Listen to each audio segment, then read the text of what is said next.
Hey guys, this is Willie from YGOBROS, here to bring you another episode of Rogue Deck Rundown.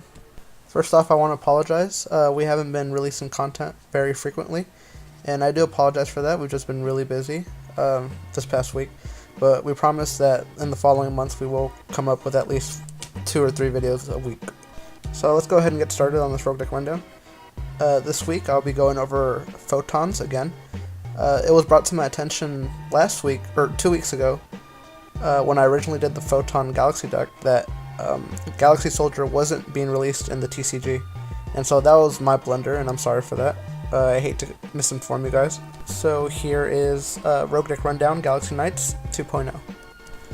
So unfortunately, with the release of Primal Origins, we didn't receive Galaxy Soldier, but we did get Galaxy Mirror Sage.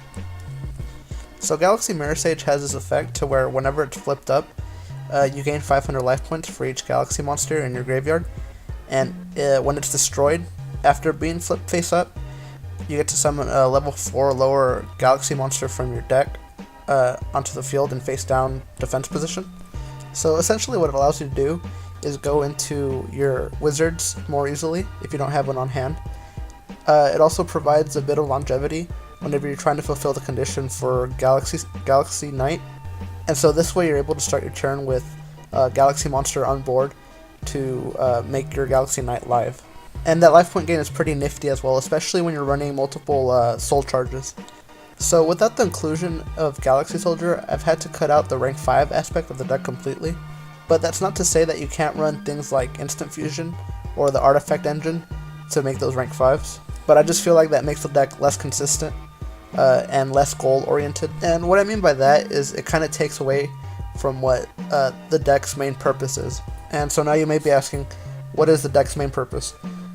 Galaxy Photons, without Soldier, are exclusively a rank 4 and 8 deck. The deck excels at busting out rank 8s, and with the inclusion of Galaxy Prime Photon Dragon, the deck has a form of stun and a form of aggressive play. If you want to play more stun or defensive oriented, you're going to go into Felgrand, and if you want to go for that big OTK push or just provide a big beater onto the field, you're going to go into Galaxy Prime Photon Dragons. Galaxy Prime Photon Dragon makes it easier to OTK your opponent because it does gain that attack increase for every rank on the field. And it also has a pretty nifty effect to wherever it's destroyed by card effect, which it most often is going to be destroyed by card effect just because it is so big.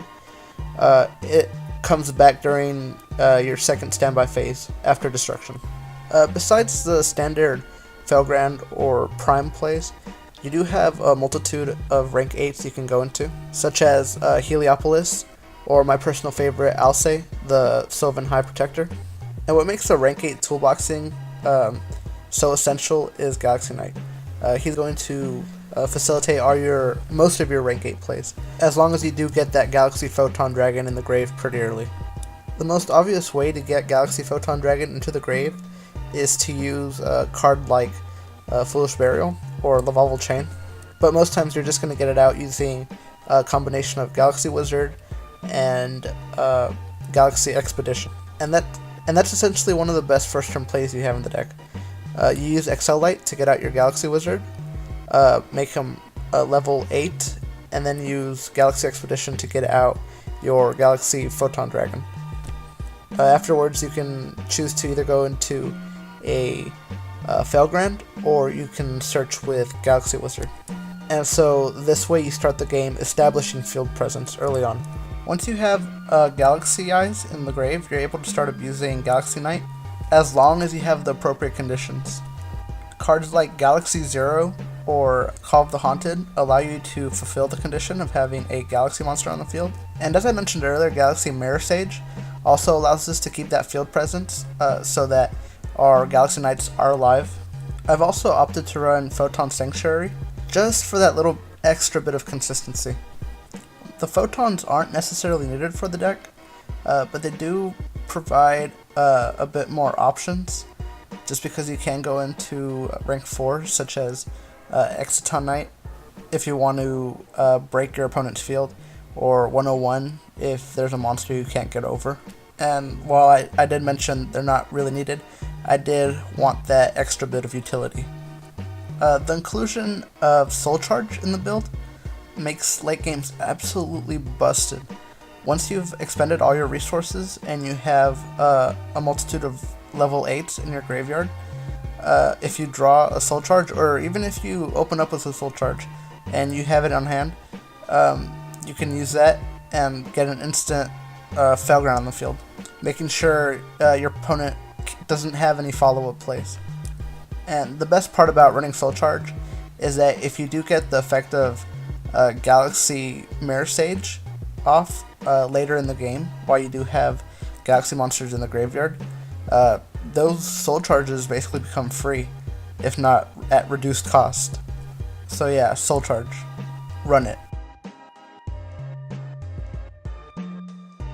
As I mentioned in my last video, the deck does have a bit of problems to it.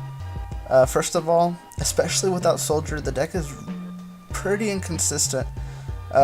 It is a combo based deck, and so I did opt to run Upstarts, I think, and Reckless Greed, so that I draw into those combo pieces a lot earlier, and they work out pretty well, especially if you can get a Failground on the field pretty early. Those skip draw phases that you have to endure with Reckless Greed don't really matter as long as you can hold off your opponent. Something else.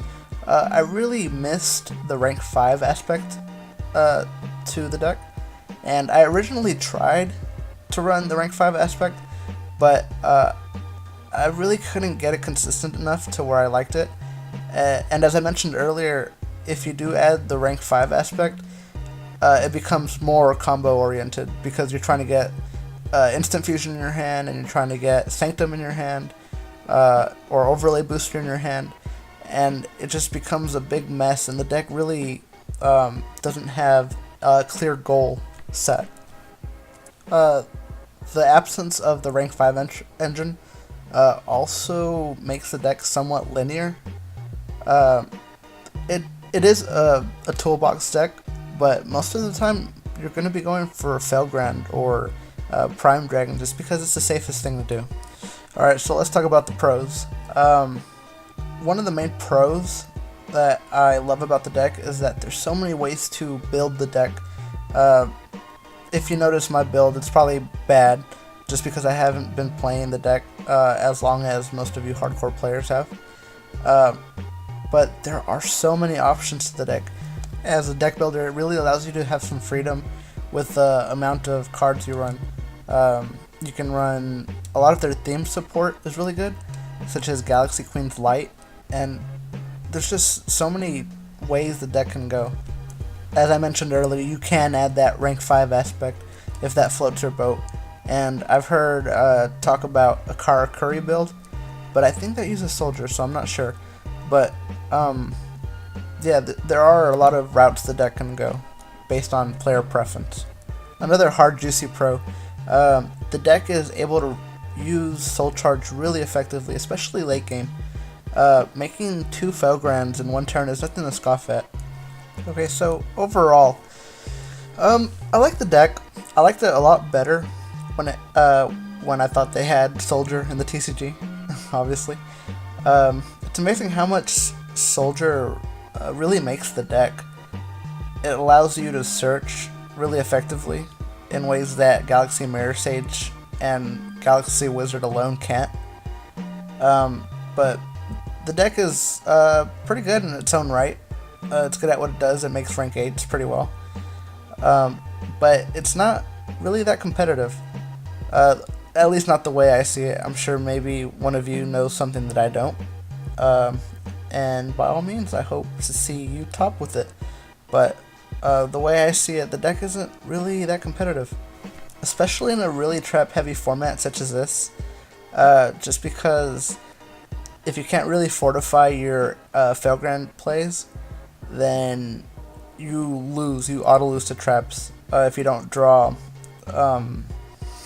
trap stun or some sort of protection against those traps.